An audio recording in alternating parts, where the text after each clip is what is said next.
Nous allons commencer avec ce thème, la partie 20 d'un message de Dieu à ma pause de midi. Et c'est une très grande joie de partager la parole de Dieu. Et mes frères et sœurs, et quand la parole de Dieu passe, limitons les commentaires, concentrons-nous, ayez vos Bibles ouvertes. Nous venons avec la mentalité bérienne qui consiste à examiner chaque jour la parole de Dieu pour voir si ce qu'on enseigne est exact. Donc, concentrons-nous sur la parole de Dieu. Voilà, donc moins de commentaires, mes frères et sœurs. Et l'une des plus grandes institutions, et la première et la plus grande institution que Dieu a établie sur terre, c'est le mariage.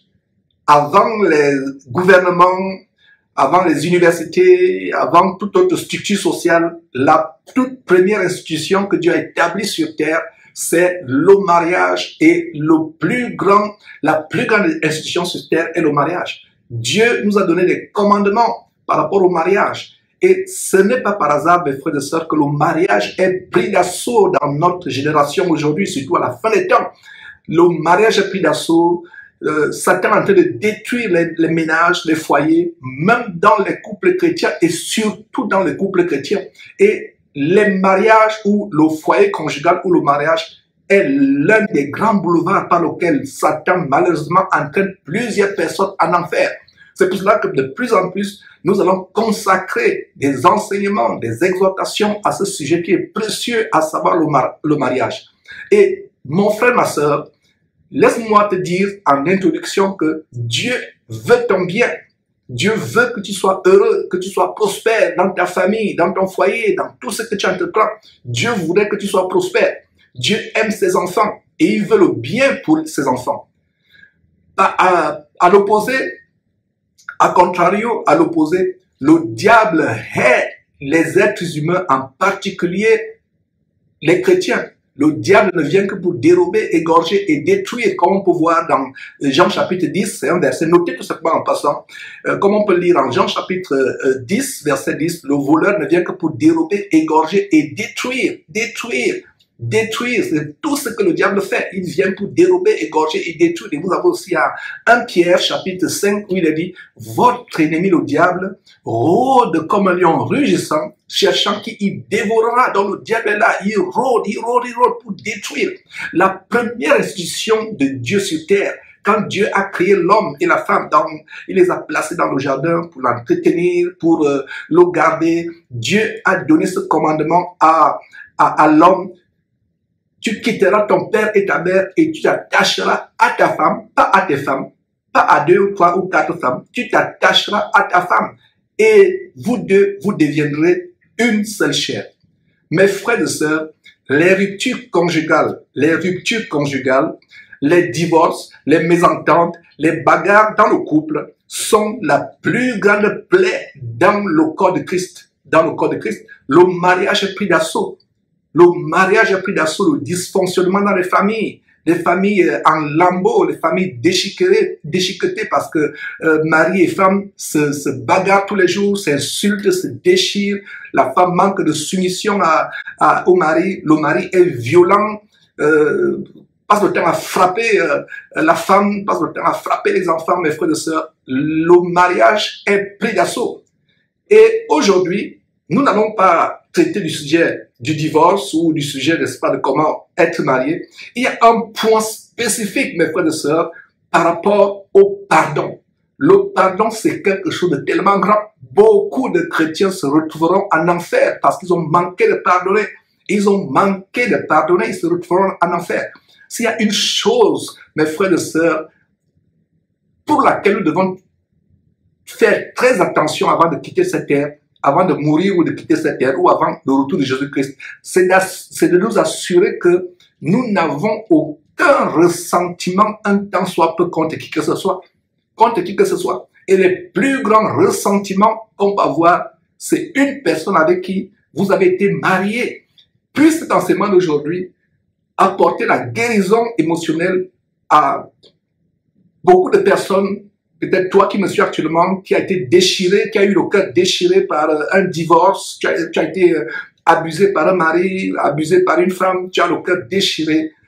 Que cet enseignement d'aujourd'hui t'apporte la consolation, l'encouragement à pardonner, à pardonner. Je vais très brièvement commencer par le sujet du divorce. Mes frères et sœurs, s'il y a quelque chose que Dieu hait par-dessus toute chose, il y a deux choses que Dieu hait au plus haut point. Au plus haut point, c'est l'adultère. C'est-à-dire qu'un homme marié qui trompe sa femme, une femme mariée qui trompe son mari, Dieu hait cela au plus haut point.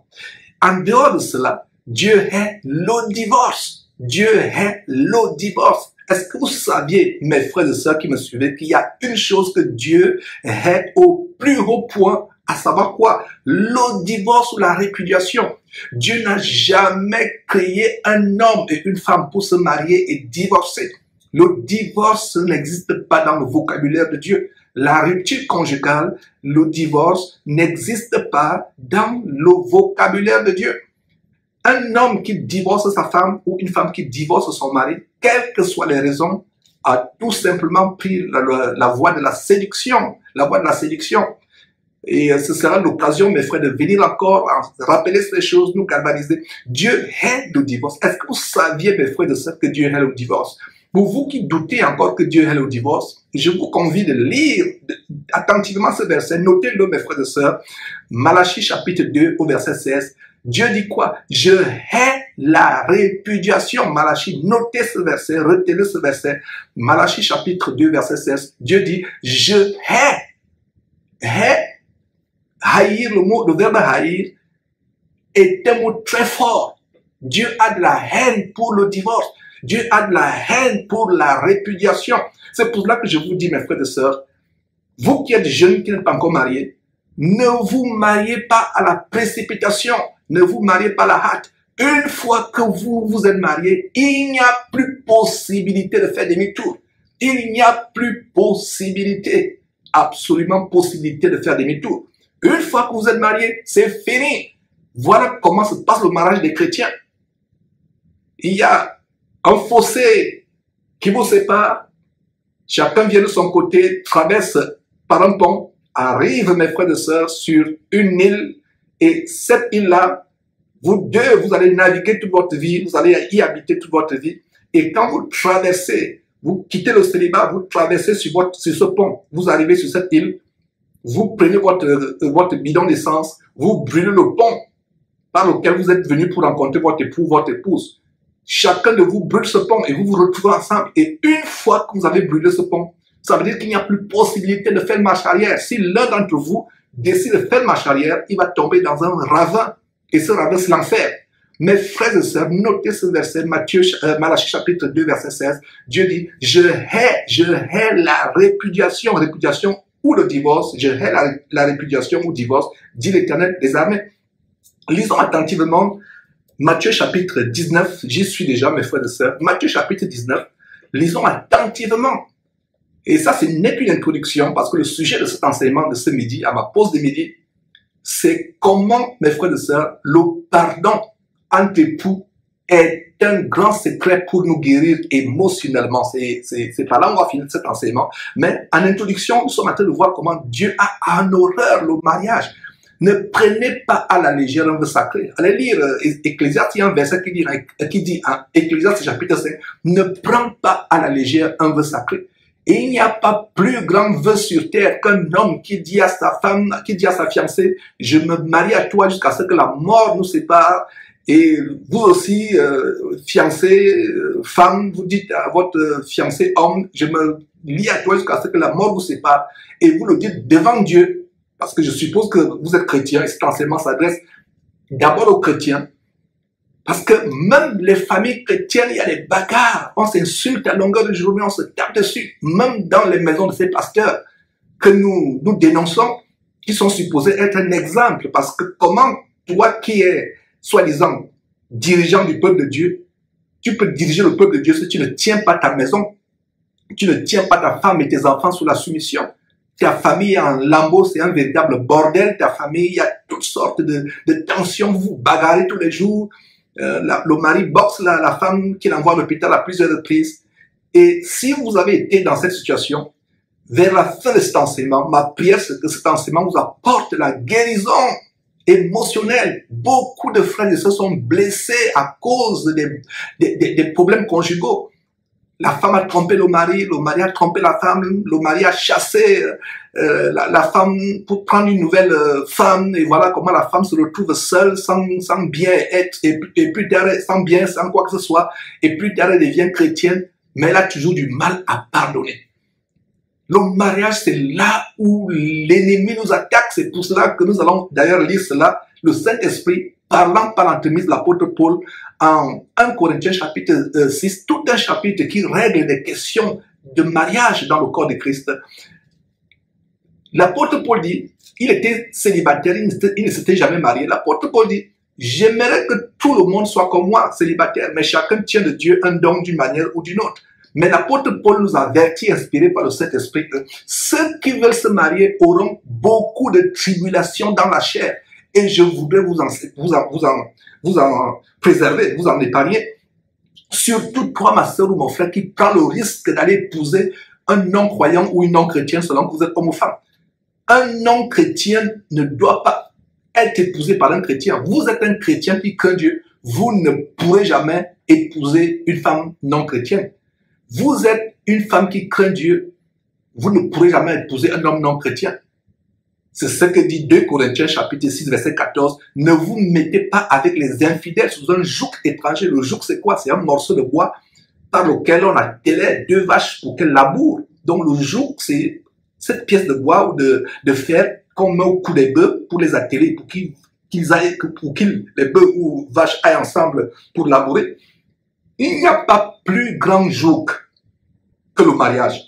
Et 2 Corinthiens chapitre 6 verset 14, ne vous mettez pas avec les infidèles sous un joug étranger. Mes frères, mes sœurs, beaucoup de personnes, en suivant cet enseignement, m'ont dit, Georges, tu as raison. Si on avait su, on ne se serait jamais marié à cet incroyant ou à cette incroyante. Il faut faire très attention. Mais une fois que c'est arrivé, votre mari vous a fait tellement de la peine, votre femme vous a trompé, vous a rendu la vie difficile, votre époux vous a transformé le foyer conjugal en un véritable enfer sur terre. Que faut-il faire? Je vais vous donner la clé, mes frères et sœurs, c'est le pardon. Même s'il vous a commis le plus grand crime, même s'il a tué tous vos parents, votre époux a tué tous vos parents, il vous a même coupé le bras et les pieds, je vais vous donner la grande recette pour vous apporter la paix et pour vous délivrer. Et ma prière, c'est que cet enseignement délivre émotionnellement, guérisse émotionnellement toute personne qui a été abusée, trompée par un mari, trompée par une femme abusive. Et vous avez fait des erreurs, nous avons tous fait des erreurs par le passé. La Bible dit en Osée chapitre 4, verset 6, « Mon peuple est détruit parce qu'il lui manque la connaissance. » Beaucoup parmi nous, si on avait connu cette parole de Dieu, on n'aurait pas fait les erreurs que nous avons faites aujourd'hui. Alors, je vous ai donné Malachie chapitre 2, verset 16, qui dit que Dieu hait le divorce. Allons voir Matthieu chapitre 19, à partir du verset 3. Les pharisiens, qui étaient ces hommes religieux, ils ne connaissaient pas Dieu, ils n'avaient pas l'amour de Dieu, ils avaient l'apparence de la piété, c'était des hommes religieux, parce qu'un homme religieux, c'est quelqu'un qui a l'apparence de la piété, il craint Dieu, il donne aux gens l'impression qu'il craint Dieu, qu'il aime Dieu, mais ce n'est que l'apparence. Il est attaché, aveuglé par la religion. Donc au verset 3, les pharisiens abordèrent Jésus et lui dirent, pour l'éprouver, ils ne voulaient pas avoir la connaissance. C'est comme ces gens qui postent des commentaires sous les vidéos que Jésus-Christ TV poste, juste pour nous éprouver. Ils n'aiment pas Dieu, ils ne veulent pas connaître la vérité, c'est juste pour nous éprouver. Alors qu'est-ce qui se passe? L'histoire se répète aujourd'hui, comme au temps de Jésus-Christ. Au temps de Jésus-Christ, verset 3, Matthieu chapitre 19, verset 3. Alors, les pharisiens abordèrent Jésus et dirent, pour l'éprouver, est-il permis à un homme de répudier sa femme pour un motif quelconque? Pour un motif quelconque. Regardez la réponse de Jésus-Christ. Et si vous êtes chrétien à partir d'aujourd'hui, vous allez mettre en pratique cette parole. Verset 4, Jésus répondit, n'avez-vous pas lu que le Créateur au commencement fit l'homme et la femme? Et il réfère à ce qui se passe au jardin d'Éden en Genèse. D'ailleurs, on a fait une étude de Genèse pendant 10 mois, verset après verset, une étude approfondie. Allez lire cela. Donc, Jésus renvoie à ce qui se passe en Genèse. En Genèse, et qu'est-ce qu'il dit? Verset 5, et qu'il dit, Dieu dit, c'est pourquoi l'homme quittera son père et sa mère et s'attachera à sa femme, pas à ses femmes, à sa femme, une femme dont la polygamie ne vient pas de Dieu, la polygamie est du diable, donc s'attachera à sa femme, et les deux deviendront une seule chair. Verset 6. Ainsi, ils ne sont plus deux, mais ils sont une seule chair, que l'homme donc ne sépare pas ce que Dieu a oint, ou a joint, pardon. Excusez-moi, que l'homme ne sépare pas ce que Dieu a joint. Que Dieu ne sépare pas ce que, excusez-moi, que l'homme ne sépare pas ce que Dieu a joint. Pas de divorce. C'est la même chose qu'on a vu en Malachie chapitre 2 verset 16 où il est dit Dieu hait la répudiation. Je hais la répudiation, je déteste. Haïr signifie que vous détestez avec passion quelque chose.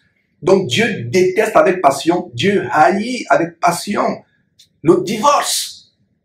Je me rappelle à l'époque que j'avais des dossiers de divorce, mes frères et sœurs, et pensant être chrétien à l'époque et travaillant à la justice au Gabon comme avocat, il y a eu des clients qui m'ont vu pour des dossiers de divorce.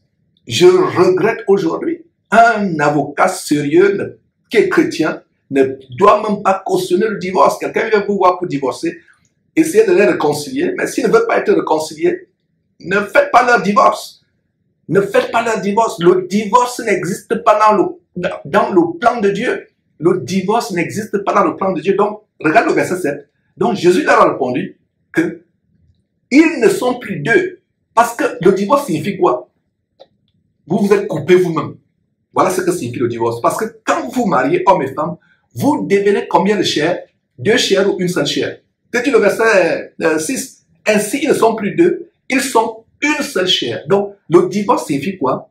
Quand vous divorcez, mon frère, ma soeur, qu'est-ce que ça se passe? Vous prenez une épée, vous vous coupez en deux. Vous-même, vous vous coupez en deux. Et toute personne qui a divorcé jusqu'à sa mort, si ce n'est pas la volonté de Dieu, n'aura jamais la paix. Je mets quiconque au défi de vous montrer quelqu'un qui a divorcé de sa femme ou une femme qui a divorcé de son mari et qui a la paix, c'est dans Jésus-Christ. Montrez-moi, je vous mets au défi. C'est pas possible. Vous êtes dans la souffrance tous les jours, les tourments, vous avez la rancœur. Et des fois, ça aboutit au meurtre. Vous voyez votre ancienne épouse, votre ancien époux qui s'est remis avec une autre femme. Vous passez dans la rue, vous les voyez, vous avez l'impression qu'on a versé l'essence dans votre cœur, comment le cœur est en train de vouloir s'exploser. C'est comme si on a mis une bombe qui explose, qui brûle votre cœur. Combien de personnes se sont suicidées après un divorce? Je ne vous raconte pas une histoire qui vient de loin. Une petite que j'ai vue grandir au Cameroun, elle a été tourmentée, je ne sais pas ce qu'il a pris, elle a rendu la vie difficile à son mari et finalement ils sont séparés. Le mari s'est suicidé. C'est une petite que j'ai connue. Une petite que j'ai connue, je ne vous raconte pas les histoires qui viennent de loin. Le divorce est dangereux, mes frères et sœurs. Les familles sont détruites, bousillées. Même les enfants gardent de la rancœur dans le cœur à l'égard des parents. Les enfants des familles divorcées sont les enfants aigris qui gardent une rancœur profonde à l'égard des parents. Surtout le parent qui a fait souffrir l'autre. Ça veut dire que cet enseignement s'adresse même aussi aux enfants qui doivent s'élever au standard de pardonner à leurs parents. Le parent qui a fait souffrir l'autre. De pardonner. Je vous assure, ceux qui pensent que le divorce est possible, bibliquement ce n'est pas possible. C'est pour ça que jeunes gens, ne vous mariez pas à la légère. Ne vous mariez pas avec précipitation.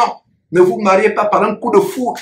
Ne vous mariez pas parce que vous avez vu une femme qui va dans la rue, qui dandine, qui paraît, surtout avec tous ces artifices de beauté d'emprunt aujourd'hui. Ne vous faites pas séduire par les artifices de beauté d'emprunt. Demandez à Dieu de vous donner une femme selon son cœur, parce que le cœur de Dieu selon le cœur de Dieu. Je crois véritablement, mes frères et sœurs, que quand Dieu, sur la base de l'histoire selon laquelle Dieu, en créant Ève, a fait dormir Adam, a fait sortir Ève de la côte d'Adam. En conclusion, moi, votre frère Georges, je suis convaincu que chaque homme a sa femme quelque part sur terre, son Ève quelque part sur terre, et chaque femme a quelque part sur terre son Adam. Pourquoi les chrétiens aujourd'hui se retrouvent mal mariés? Tu te retrouves avec une côte qui ne te va pas. C'est comme une chaussure qui ne vous suffit pas. Soit elle serre trop, soit elle est large, votre pied flotte à l'intérieur. Parce que vous n'avez pas patienté que Dieu vous donne votre Ève, selon si vous êtes une femme, si vous êtes un homme, pardon, et que Dieu vous donne votre Ève si vous êtes un homme, que Dieu vous donne votre Adam si vous êtes une femme, ou Dieu vous donne votre Ève. Vous vous êtes précipité, vous n'avez pas attendu avec patience, avec foi. Vous n'avez pas demandé à Dieu, est-ce que c'est vraiment mon Ève que tu m'as réservé à moi homme? Est-ce que c'est mon Adam que tu m'as réservé à moi femme? Vous vous précipitez, vous prenez une femme, votre côte. Cette femme que vous avez prise, c'est une côte, soit qui sert, soit qui flotte, ce n'est pas votre femme. Et vous divorcez. Et sachez que quand vous avez divorcé, la Bible dit que vous ne pouvez pas vous remarier parce que quelqu'un qui divorce, qui se remarie du vivant de sa femme, commet l'adultère. On a fait des enseignements là-dessus, ce n'est pas le sujet de l'enseignement aujourd'hui. Alors mes frères, poursuivons dans Matthieu chapitre 19. Jésus leur répond en disant, il n'y a pas de divorce. Il n'y a pas de divorce parce que les deux forment pas deux chairs, une seule chair. Donc quelqu'un qui dit à sa femme, je ne veux plus de toi, on divorce, c'est comme tu prends une épée, tu te coupes. Toi qui divorces de ta femme là, tu ne seras jamais heureux jusqu'à la fin de tes jours. Toi qui divorces, toi sœur ou femme qui divorce de ton mari, tu ne seras jamais heureuse. Tu penses que tu seras heureuse en te remariant? C'est pas possible. Montrez-moi une seule femme qui a divorcé, un seul homme qui a divorcé, qui vous dit qu'il est heureux. C'est pas possible. Vous ne pouvez pas aller à l'encontre des lois de Dieu. Vous ne pouvez pas. Quand on va à l'encontre des lois de Dieu, on a des conséquences jusqu'à la fin de ses jours. Sauf si on devient une nouvelle créature en Christ, sauf si on se repent. Alors, mes frères et sœurs, Matthieu, chapitre 19 au verset 7, alors les pharisiens reviennent en charge, disent à Jésus, pourquoi donc, nous sommes au verset 7, Matthieu chapitre 19, verset 7, pourquoi donc, lui dirent-ils, Moïse a-t-il prescrit de donner à la femme une lettre de divorce et de la répudier? Jésus leur donne le commandement de Dieu et ils veulent aller sur le terrain de la religion avec Moïse. L'histoire se répète aujourd'hui. Vous donnez la parole de Dieu aux gens, même si les dieux commencent, c'est la parole de Dieu, c'est le commandement de Dieu. Les chrétiens raisonneurs commencent à argumenter. Les chrétiens raisonneurs commencent à donner des arguments. Voilà, Jésus leur dit, le divorce n'est pas possible parce que vous êtes une chair. Comment tu peux te couper d'une chair, de ta chair? Un homme qui divorce sa femme est semblable à un homme qui prend un couteau et il se coupe au milieu du corps. Une femme qui divorce son mari est semblable à une femme qui prend une épée, se coupe au milieu du corps. Ça ne se passe pas physiquement, mais ça se passe émotionnellement. C'est pour cela qu'il n'y aura jamais de paix dans la tête de quelqu'un qui divorce. Il n'y aura jamais de paix dans la tête de quelqu'un qui divorce. Je répète. Alors, il a dit non, Moïse a dit ceci. Il prend la religion. Qu'est-ce que dit Jésus au verset 8? Et Jésus leur répondit, c'est à cause de la dureté de votre cœur que Moïse vous a permis de divorcer vos femmes. Au commencement, il n'était pas ici. De quel commencement Jésus fait référence? Il fait référence au commencement en Genèse, chapitre 2 et chapitre 3. Il fait référence à ce commandement. Au commencement, il n'était pas ici. Donc, verset 8 à nouveau, il a répondu, verset 8, il a répondu, c'est à cause de quoi? La dureté de cœur. Et beaucoup de chrétiens aujourd'hui divorcent à cause du manque de pardon. Le manque de pardon, l'ego, la fierté. On ne veut pas, vous faites chambre à part pendant les jours, personne ne veut faire le premier pas. Nous, chrétiens, on n'a pas de fierté, on n'a pas d'ego. Mon frère, si tu penses que tu as blessé ton épouse, prie Dieu, que Dieu touche d'abord son cœur et va vers ton épouse, dis, ma chérie, je t'ai fait du mal, sans m'en rendre compte, je te demande pardon. Ma sœur, tu te rends compte que tu as blessé ton mari, tu lui as fait du mal. Parce que la Bible dit que ton mari, c'est ton chef. 1 Corinthiens chapitre 11, verset 3 dit que l'homme est le chef de la femme. Ma soeur, tu te rends compte que tu as blessé ton mari. Ne sois pas orgueilleuse, reconnais ta faute. Va d'abord vraiment demander pardon à Dieu, demande à Dieu de toucher le cœur de ton mari et va vers ton mari, demande-lui pardon. Il n'y a aucune raison pour laquelle on doit se divorcer. C'est pour ça que je dis, ne vous mariez pas à la légère. Et dites, je regrette après. En Ecclésiaste chapitre 5, il a dit, ne prenez pas à la légère un vœu sacré et ne Ne dites pas, oh, c'était une advertence. Oh, je me suis trompé. Oh, je n'avais pas bien réfléchi. Non, il est tard. Et il n'y a pas de divorce. Il n'y a pas de divorce, mes frères et sœurs. Et le Saint-Esprit reprend cela par l'entremise de l'apôtre Paul. Exactement ce que Jésus a enseigné. Donc, terminons d'abord avec Jésus en Matthieu chapitre 9.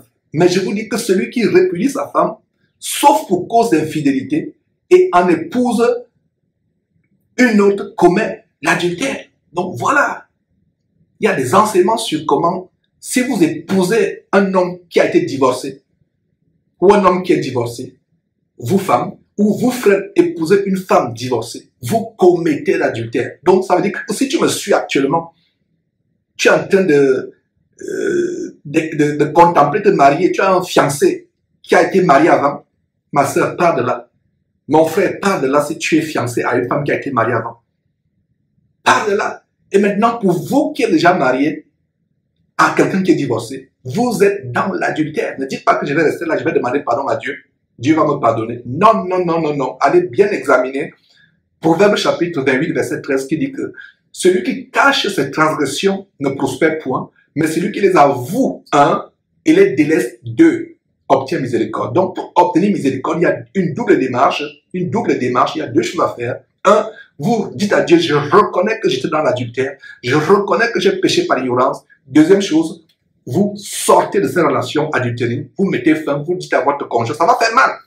Jésus a dit, pour entrer dans le royaume de Dieu, même s'il faut couper le bras, percer l'œil, il faut le faire. Mieux vaut entrer avec un bras coupé dans le royaume de Dieu. Couper le bras, ça fait mal, n'est-ce pas? Donc, s'il y a un péché qui vous empêche d'entrer dans le royaume de Dieu, coupez ce bras, coupez cet œil, coupez ce membre qui vous empêche d'entrer dans le royaume de Dieu. Donc, si vous êtes marié à un homme divorcé, si vous êtes marié à une femme divorcée, mettez fin à ces relations. Peu importe, il y a eu des enfants, peu importe. C'est pas le sujet de l'enseignement d'aujourd'hui. Alors, regardez mes frères et sœurs, exactement ce que reprend l'apôtre Paul en 1 Corinthiens chapitre 7, tout un chapitre, je dirais, qui est consacré à un sujet précieux du mariage. Le Saint-Esprit, dans le Nouveau Testament, consacre tout un sujet sur le mariage. Ça veut dire que c'est important. Alors, qu'est-ce que nous voyons en 1 Corinthiens chapitre 7, verset 3? Que la femme, plutôt que le mari, rende à sa femme ce qu'il lui doit et que la femme agisse de même envers les maris. Ça, je suis au verset 3, non, je dois plutôt lire, je suis hors sujet. Ça, c'est pour un autre enseignement, peut-être qu'on pourra lire le verset 3. Donc, allons au verset 10, 1 Corinthiens chapitre 7, verset 10, nous lisons ceci. À ceux qui sont mariés, j'ordonne, non pas moi Paul, l'apôtre Paul dit, j'ordonne à ceux qui sont mariés, non pas moi Paul, mais le Seigneur Jésus, que la femme ne se sépare point de son mari. Que la femme ne se sépare point de son mari. Verset 11. Si elle est séparée, qu'elle se marie, c'est ce que vous lisez. Si vous avez une Bible qui dit que si elle est séparée, qu'elle se marie, déchirez cette Bible, mettez pause ou bien excusez-vous pendant quelques secondes, allez jeter cette Bible. Le verset 11 dit quoi? Si elle est séparée, ça dit divorcée, qu'elle demeure sans se marier ou qu'elle retourne avec son mari, qu'elle se réconcilie avec son mari. Et cet enseignement parle aussi de la réconciliation vers la fin. L'une des raisons pour lesquelles, mes frères et sœurs, les gens divorcent, c'est la fierté, l'amour propre, l'ego. Un chrétien né de nouveau est une nouvelle créature. Il a crucifié son ego, il a crucifié son amour propre, il a crucifié sa personnalité. La femme dit, moi, je vais aller me rabaisser devant cet homme. Moi, c'est que cette femme-là m'a fait. Moi, vous faites chambre à part, vous ne vous parlez plus. Et de fois, vous attendez, vous souhaitez secrètement dans votre cœur que l'autre fasse le premier pas. Vous souffrez. Regardez ce couple, vous faites 1 semaine, 2 semaines dans la maison sans vous parler. Vous souffrez intensément, mais vous voulez que l'autre fasse le premier pas. Alors pourquoi toi tu ne fais pas le premier pas? Pourquoi tu n'enterres pas ton ego? Pourquoi tu ne crucifies pas sur la croix de Christ ton ego en allant faire le premier pas? Et pour ceux qui sont divorcés, la raison pour laquelle il n'y a pas de réconciliation, c'est le cœur mauvais, c'est le manque de pardon.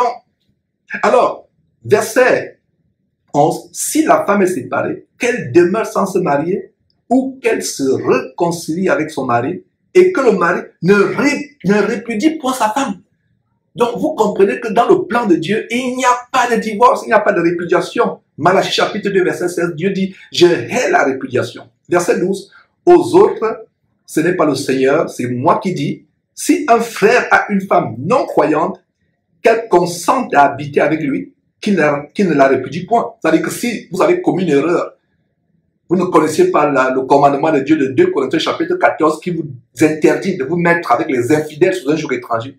Vous avez commis une erreur, vous épousez, vous homme, une femme non croyante, que dit le verset 12, et si cette non-croyante ne trouve pas d'inconvénient à habiter avec vous, à cohabiter avec vous, vous ne la répudiez pas. Et le verset 13 dit, de même pour les femmes, verset 13, 1 Corinthiens chapitre 7, verset 13, et si une femme a un mari non croyant et qu'il consente à habiter avec elle, qu'elle ne répudie point son mari. Qu'elle ne répudie point son mari. Vous voyez à quel point la répudiation n'est pas dans le vocabulaire de Dieu, n'est pas dans le plan de Dieu. Donc si toi, mon frère, toi, ma soeur, tu me suis actuellement, tu contemplais, tu entrevoyais divorcer, il n'y a pas possibilité de divorcer.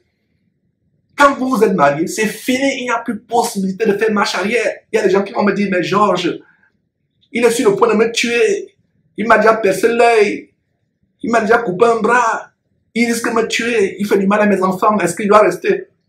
Mon frère, ma soeur, tu dois rester.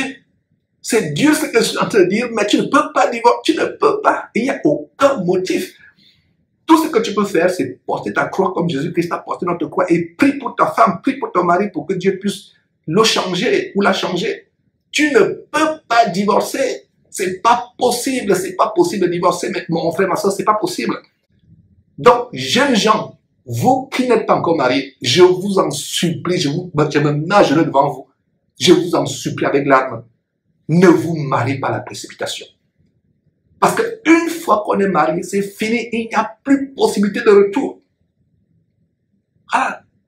Et, comme je l'ai annoncé, faisons la transition sur le sujet même qui fait l'objet de ce partage, qui est au cœur, à savoir que le pardon entre époux, le pardon, excusez-moi, le pardon en général même, c'est une grande recette, c'est un grand médicament pour la guérison émotionnelle. Mais le pardon, principalement entre époux, parce qu'il n'y a pas, mes frères et sœurs, plus grande blessure émotionnelle, il n'y a pas plus grande blessure émotionnelle que la blessure entre mari et femme, qui sont séparés ou qui vivent la misère ou qui se déchirent. Il n'y a pas plus grande blessure. Tu manques de sommeil, tu manques d'appétit. C'est pour ça que le mystère du mariage est tellement grand, parce que quand vous vous mariez, vous formez une même chair. Quand vous avez des problèmes avec votre femme, c'est comme si vous vous poignardez vous-même. Quand vous avez des problèmes avec votre mari, c'est comme si vous vous égorgez vous-même. Puisse Dieu restaurer les familles chrétiennes. Ma prière, c'est que cet enseignement ne te laisse pas stérile, mais qu'il soit fertile dans ta vie, qu'il produise quelque chose et transforme ta vie, transforme ta famille. Demande à Dieu de bénir ton foyer, de bénir ton foyer, de bénir ton foyer. Demande à Dieu de changer ton époux qui te rend la vie difficile. Demande à Dieu de changer ton mari qui transforme votre foyer conjugal en un enfer. Cela est possible. Mais même si la réponse de Dieu ne vient pas encore, tout ce que tu peux faire, c'est de supporter. On ne se marie pas avec précipitation. Une fois qu'on s'est marié, plus de possibilité de se séparer. Comme on vient de voir dans 1 Corinthiens chapitre 7, le seul cas où on peut divorcer, c'est si on est marié à un incroyant et l'incroyant décide lui-même de partir. C'est pas vous qui allez prendre la décision de partir. Le chrétien ne divorcera jamais. Donc, deux chrétiens, couple où il y a deux chrétiens, mari et femme chrétiens, aucun d'eux ne va divorcer. Maintenant, si vous vous êtes marié par erreur avec un incroyant ou une incroyante, ce n'est pas vous qui allez divorcer. Jamais. Si vous divorcez, vous commettez un péché. Il y a un péché grave qui consiste à prendre l'initiative du divorce. L'initiative du divorce ne vient pas de l'homme chrétien ou de la femme chrétienne. Il y a même des couples où la femme, le mari vous impose, l'homme, la femme vous impose d'aller au tribunal, d'aller signer. Mon frère, ma soeur, ton mari t'amène au tribunal pour aller signer le divorce. Ta femme t'amène au tribunal pour aller signer le divorce. Rappelle-lui ces versets bibliques qu'on a vus. Rappelle-lui Matthieu chapitre 19, du verset 3 au verset 9. Rappelle-lui 1 Corinthiens chapitre 7, du verset 10 au verset 13. Dis-lui que je ne signerai pas, parce que si je signe mon entrée en enfer. Je signe mon entrée en enfer, parce que divorcer, c'est un grand péché. C'est un péché dont vous ne pourriez même jamais vous repentir. Maintenant, si vous avez fait cela, n'ayant pas cette connaissance, allez à Dieu, demandez à Dieu, dites, Seigneur Dieu, je ne connaissais pas ces choses que j'enseigne aujourd'hui. J'étais dans l'ignorance, pardonne-moi. Mais connaissant ces choses, vous divorcez, vous signez votre entrée en enfer. Donc, si votre époux vous amène à signer au tribunal ou à la cour ou devant une autorité quelconque votre divorce, refusez. Et la personne dit, ok, moi, je suis là, fais toute procédure que tu penses être bonne pour toi, je te regarde. Mais une fois maintenant que vous êtes divorcé, s'il n'y a pas le pardon, ce sera des blessures émotionnelles béantes. Certains se suicident. Il y a des hommes ou des femmes qui peut-être ne sont pas suicidés, n'ont pas eu le courage de se donner la mort, mais versent dans la drogue. Ils deviennent addicts. L'accoutumance à la drogue, à la boisson. La vie est détruite. Pourquoi? Parce qu'il n'y a pas de pardon. Et s'agissant de pardon, pardonner à quelqu'un qui nous a fait du mal, pardonner à quelqu'un qui nous a fait du mal, c'est l'acte le plus égoïste qu'il soit. Les gens vont me dire, mais Georges, pourquoi tu dis que l'acte le plus égoïste qu'il soit, c'est de pardonner? Parce que quand vous pardonnez à quelqu'un, ce n'est pas le bien que vous faites à cette personne, c'est vous faites le bien à vous-même. Vous faites le bien. Comme cette histoire de cette maman ici aux États-Unis, j'ai écouté son histoire de comment son mari l'a prise de chez ses parents. Elle était jeune, une enfant, elle ne connaissait pas d'autres hommes, elle n'avait jamais connu d'homme. Son mari l'a prise, l'a menée aux États-Unis. Arrivé aux États-Unis, ils ont vécu, le mari était diplomate, un ressortissant de l'Afrique de l'Ouest. Le mari l'a menée aux États-Unis, s'occupait bien d'elle et tout allait bien. Et dès que l'ambassade de ce pays africain l'a réaffectée en Afrique, dès qu'ils ont mis pied en Afrique, elle avait environ 25 ou 26 ans. Elle est allée elle a épousé cet homme étant jeune, une adolescente. Dès qu'ils mettent pied en Afrique, le mari a changé, le mari a pris une petite fille. Avant cela, le mari a pris une autre femme. Le mari a commencé à la torturer. Sa vie est devenue plus que l'enfer. Et comme ça ne suffisait pas, le mari a dit, ok, prends ton corps, même pas une aiguille, même pas une robe, va, sors avec ce que tu as sur ton corps, aucun bien, va, sors de cette maison. Elle est partie. Le mari a épousé notre femme. Cette femme s'est retrouvée aujourd'hui aux États-Unis avec sa fille. Près de 40 ans plus tard, l'homme qui s'est retrouvé seul parce que la femme qu'elle a prise, avec qui elle a chassé sa femme normale devant Dieu, légitime devant Dieu, cette femme aussi l'a quitté. C'est pour cela qu'on dit, ce qu'un homme moissonne, il le récoltera. Il y a l'effet boomerang. Le mal que vous faites aux autres, il va vous arriver. Donc, vous, sœurs, qui convoitez ou qui vous faites, permettez-moi l'expression, draguer par un homme marié qui a laissé sa femme, cet homme marié qui a laissé sa femme, il va vous laisser aussi. Il va vous laisser. On ne peut pas aller à l'encontre des commandements de Dieu et avoir une vie paisible. La vie heureuse, le bonheur dans le couple, le bonheur tout court sur cette terre vient du fait que nous mettons en pratique les commandements de Dieu. Nous mettons en pratique les commandements de Dieu. Et 40 ans plus tard, cette femme étant vieille, le monsieur étant beaucoup plus vieux, parce que le monsieur était plus âgé, 40 ans plus tard, il revient, il veut revenir. Donc, on m'a soumis ce cas hier, on me dit, Georges, qu'est-ce que tu en penses? Il dit, oh Seigneur, que Dieu touche cette maman. Cette maman m'a fait manger dernièrement. Elle est aux États-Unis.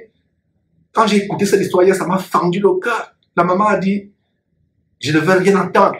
Parce que le monsieur est en train de passer maintenant par la fille.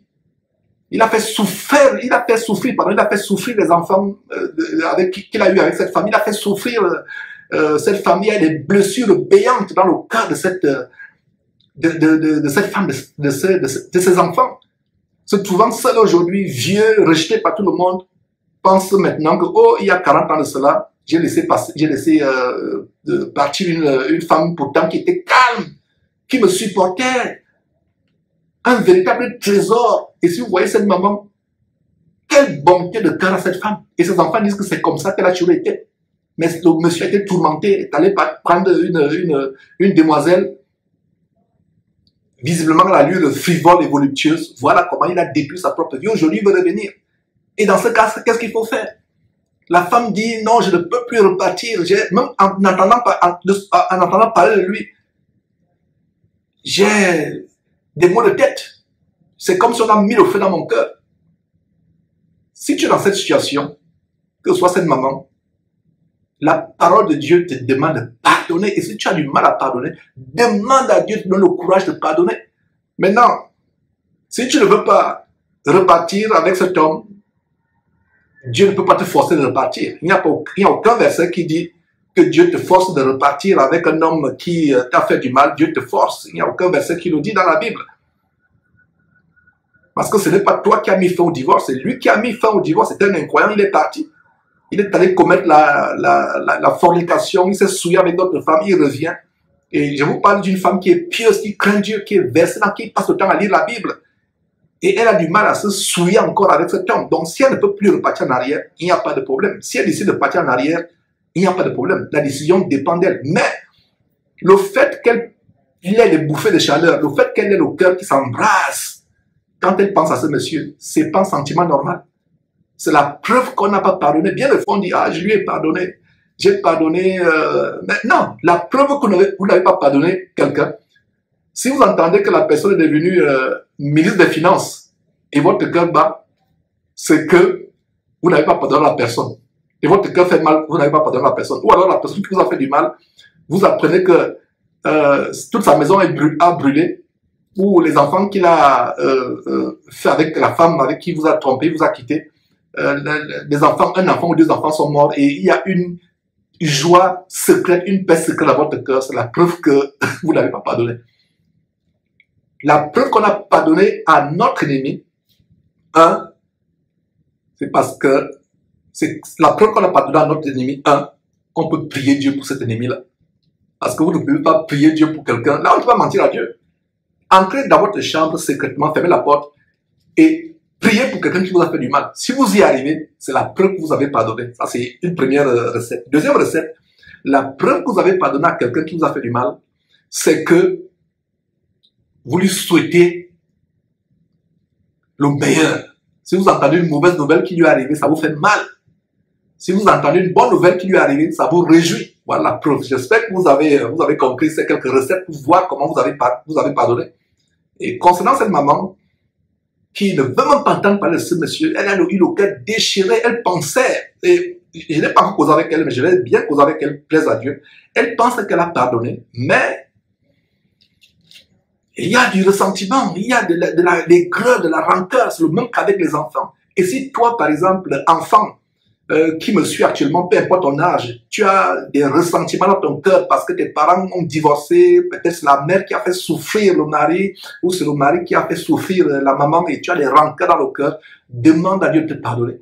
Il n'y a que Dieu qui peut guérir nos émotions. Le pardon est tellement grand.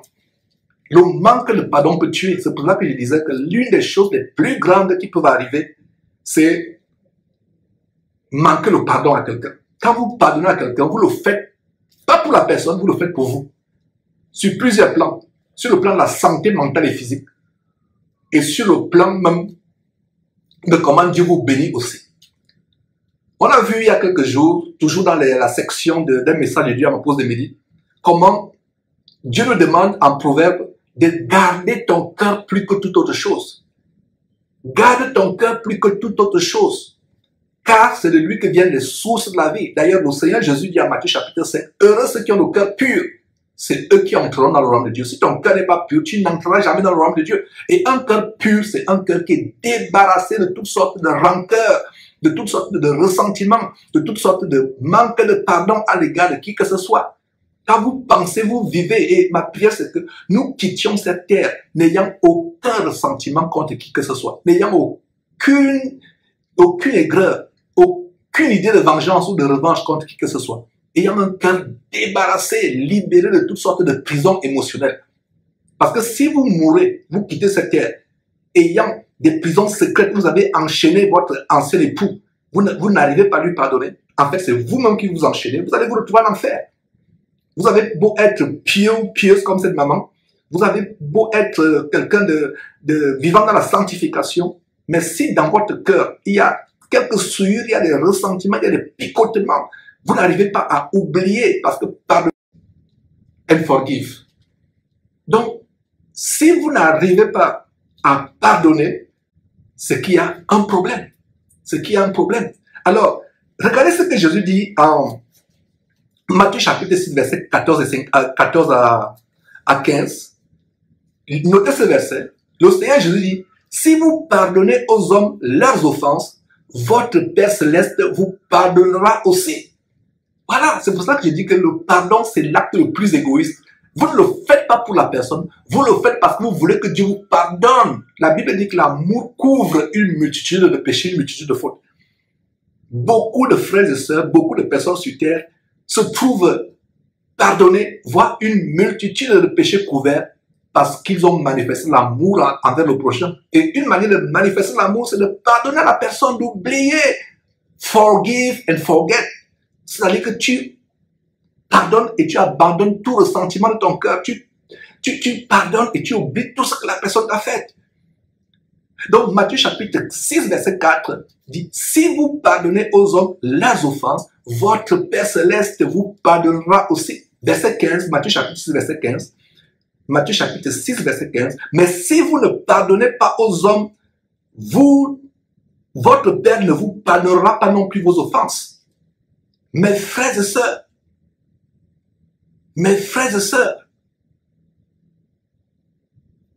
voilà ce que dit la parole de Dieu. Matthieu chapitre 18, verset 32. C'est une histoire merveilleuse.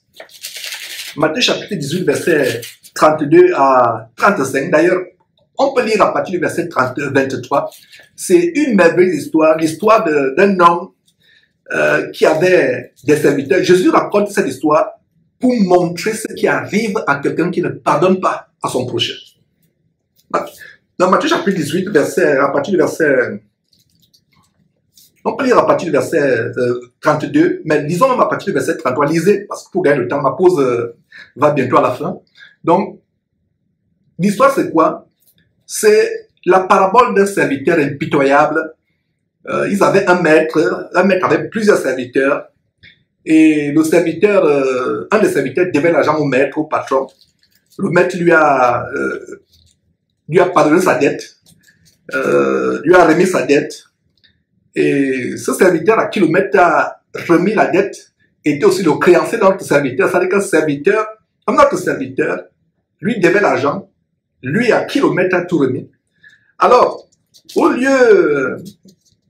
Et il est venu d'ailleurs, ce serviteur est venu vers le maître, il dit vraiment, je demande pardon, sois patient envers moi, je te dois de l'argent. Il s'est prosterné, il s'est mis à genoux, vraiment, sois patient, je vais te payer tout.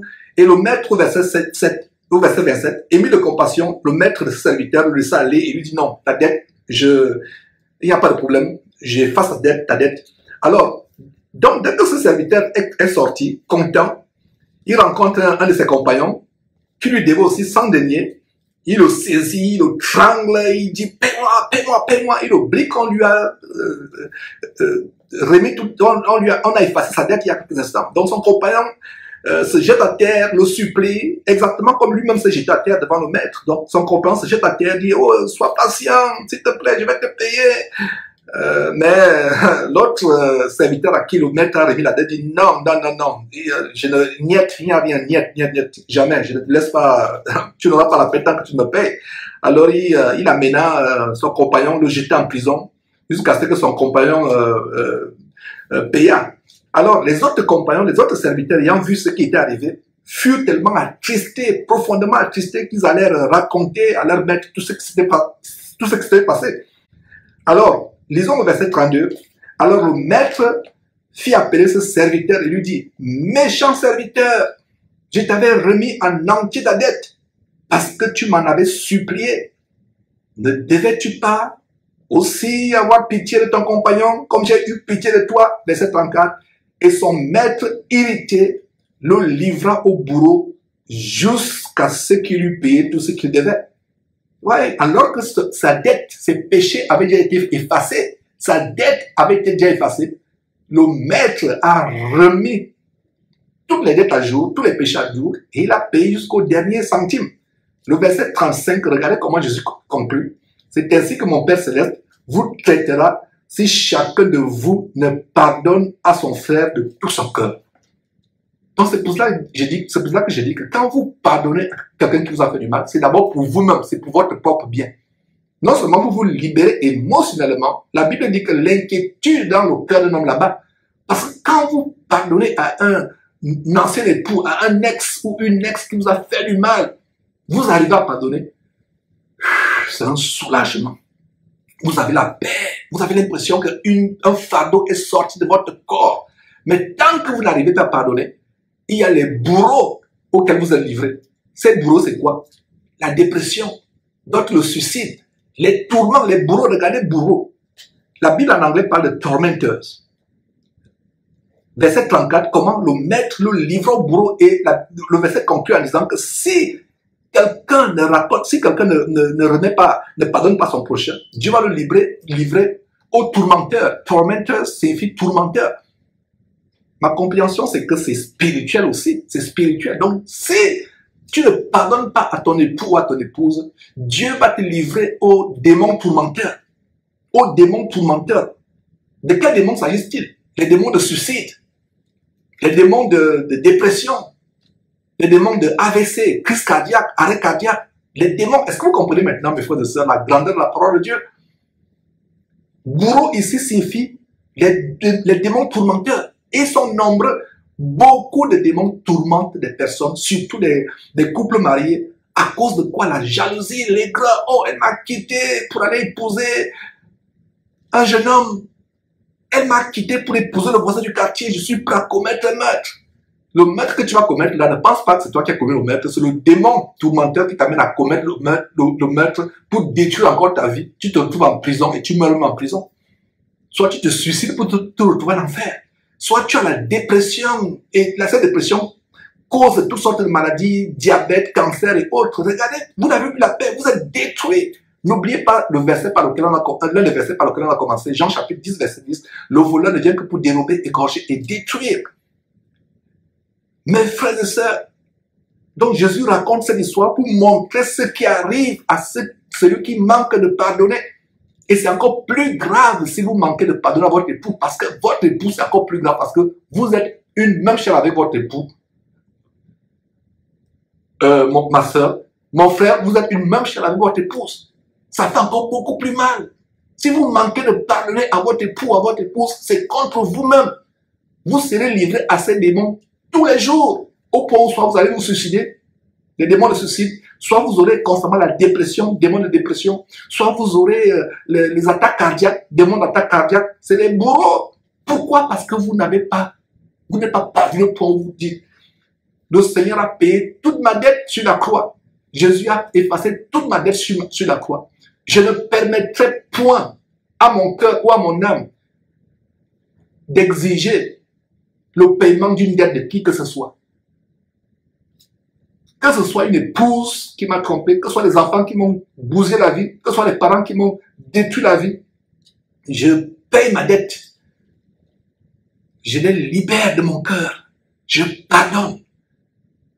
Mes frères et sœurs, j'espère que cet enseignement vous a béni, vous a galvanisé, vous donne le courage de vous élever à ce standard où vous avez un cœur pur, un cœur débarrassé de toute angoisse, de toute aigreur, de tout esprit de ressentiment. Voilà ce genre d'enseignement, mes frères et sœurs, que par la grâce de Dieu, nous partageons à ma pause de midi. Envoyez ces liens. Faites passer le message autour de vous qu'il y a des grands enseignements qui passent pour les chrétiens qui prennent leur vie chrétienne, leur marche en Christ au sérieux. Vous connaîtrez la vérité vous affranchira.